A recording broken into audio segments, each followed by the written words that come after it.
মাগুরার শ্রীপুর উপজেলার কাদিরপাড়া ইউনিয়নের গঙ্গা কপোতাক্ষ আইডিয়াল ডিগ্রি কলেজের ভারপ্রাপ্ত অধ্যক্ষ মনোরঞ্জন টিকাদার ও ব্যবস্থাপনা কমিটির নবনির্বাচিত সভাপতি মাহফুজুর রহমান খানের পদত্যাগের দাবিতে বিক্ষোভ সমাবেশ এবং মানববন্ধন করেছেন বৈষম্য বিরোধী শিক্ষার্থী ও এলাকার সর্বস্তরের জনগণ।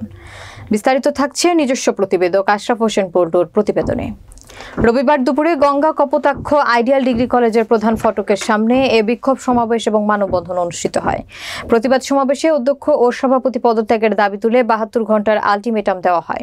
এ নির্ধারিত সময়ের মধ্যে অধ্যক্ষ এবং সভাপতি পদত্যাগ না করলে কঠোর থেকে কঠোরতম কর্মসূচি দেওয়ার ঘোষণা দেন আন্দোলনকারীরা।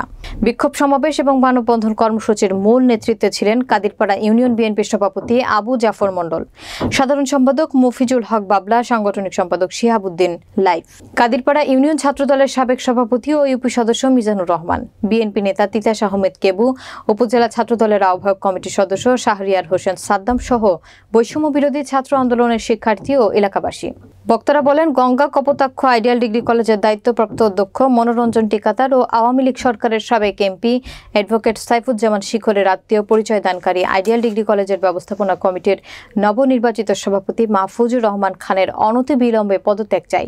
তারা আওয়ামী সুবিধাভোগী এলাকার জনগণ কর্তৃক নিগৃহীত। একই পরিবার ও আত্মীয় স্বজন সহ ৫ সদস্যকে কমিটিতে অন্তর্ভুক্ত করা হয়েছে।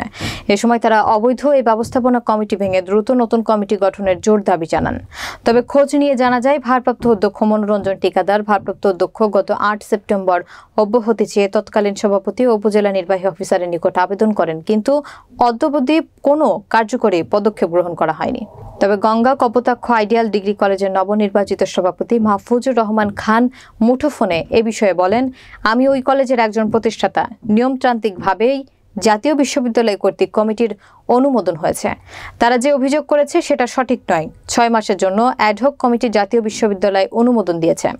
পরবর্তীতে পূর্ণাঙ্গ কমিটি গঠনের সময় সকলের সাথে আলোচনা করে নতুন কমিটি গঠন করা হবে।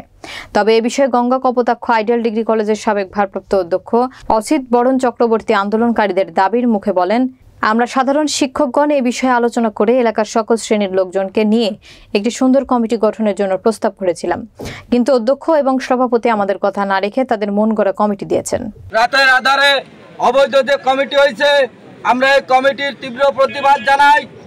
অবিলম্বে এই ভারপ্রাপ্ত প্রিন্সিপালকে পদত্যাগ করতে হবে এবং এই কমিটি ভেঙে দিয়ে এলাকার সর্বসাধারণের সম্মতিতে সর্বসাধারণকে নিয়ে একটি নিরপেক্ষ কমিটি করে সেটা এলাকার যাতে জনমতের প্রতিফলিত হয়, সেই ব্যাপারে আপনারা যেখানে সাংবাদিক ভাইয়েরা উপস্থিত হয়েছেন, আপনাদের মাধ্যমে দৃষ্টি আকর্ষণ করতেছি। এই ব্যাপারে আমরা সোচ্চার এবং আমরা কোনোভাবেই এই অবৈধ কমিটির এই জিকে আইডিয়াল ডিগ্রি কলেজে তাদের কার্যক্রম চালাতে দেব না। আমরা চাই এলাকার সমস্ত মানুষ নিয়ে, স্কুল কলেজের সমস্ত নেতৃবৃন্দকে নিয়ে, আমরা এলাকাবাসীকে নিয়ে সুন্দর একটা কমিটি উপহার দিতে চাই।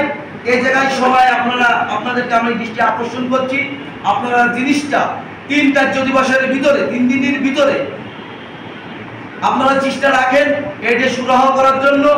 আর যদি ৩ দিনের ভিতরে যদি কোনো সমাধানে না আসে, আমরা কিন্তু সত্যের জন্য, সৎ পথের জন্য কলেজের সাথে শান্তিপূর্ণ সমাবেশ কঠোরভাবে আমরা কিন্তু